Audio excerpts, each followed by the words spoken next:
নমস্কার। আবৃত্তি করছি কবিতা। আমি রাসেল বলছি, কবি অনন্ত বিকাশ। আমি রাসেল বলছি, তোমাদের সেই ছোট্ট রাসেল, যার দুষ্টুমিতে অতিষ্ঠ হতে তোমরা। কি দোষ করেছিলাম আমি, আমার পরিবার, যার জন্য সপরিবারে এভাবে নির্মম ভাবে আমাদেরকে হত্যা করতে হলো? এটাই আমার পিতার দোষ ছিল? তোমাদের হাতে একটি স্বাধীন রাষ্ট্র, একটি পতাকা, একটি মানচিত্র তুলে দিয়েছিল বলে? রাতের বেলায় অনেকবার কেঁদেছি, মাকে বলেছি, মা বাবা কোথায়? মা কতবার যে আমাকে তার সজল নয়নে আঁচলে মুখ লুকিয়ে সত্যের মতো করে মিথ্যে কথাগুলো বলতো। তোর বাবা কদিন বেড়াতে গেছে, এই তো কালই এসে পড়বে। বাবা তখন জেলে, তখন আমি কেঁদে কেঁদে ঘুমিয়ে পড়তাম। আমি আমার বাবার আদর স্নেহ থেকেও বঞ্চিত হয়েছিলাম। বাবা তোমাদেরকে, এই দেশকে, এই নিপীড়িত জাতিকে খুব ভালোবাসতো বলে। আর তোমরাই কিনা আমাদের সকলকে এভাবে বেয়নেটের আঘাতে, গুলির বিকট শব্দে রক্তে রঞ্জিত করে দিলে ধানমন্ডির ৩২ নম্বর বাড়িটিকে। কি লাভ হলো বলো?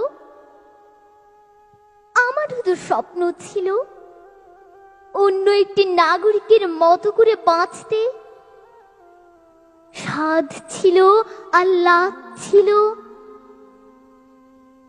আমি রাসেল বলছি, আমি সেই সবুজের মতো নিষ্পাপ শিশুটি বলছি, যারা আমাকে, আমাদেরকে নির্মম ভাবে হত্যা করেছো, তারা এই বাংলার মাটি থেকে একদিন চিরতরে বিলীন হবে।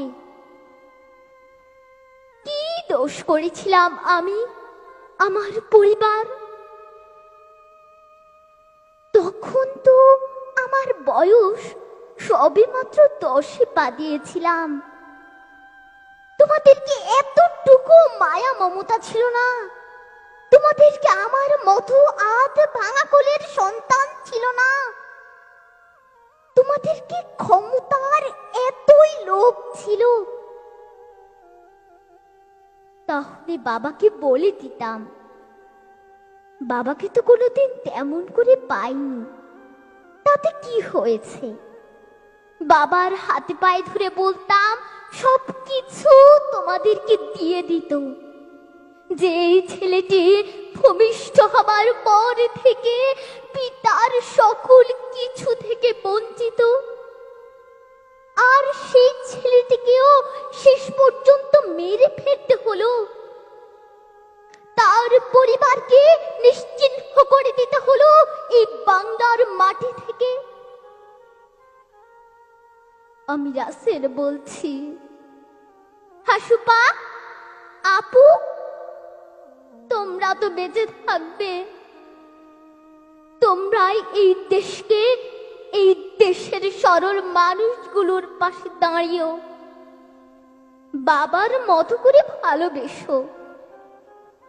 আমি শপথ নিয়ে বলছি, এই দেশ একদিন মোশতাক ও তার দোসরদের পাশবিকতার নির্যাতন থেকে রক্ষা পাবে।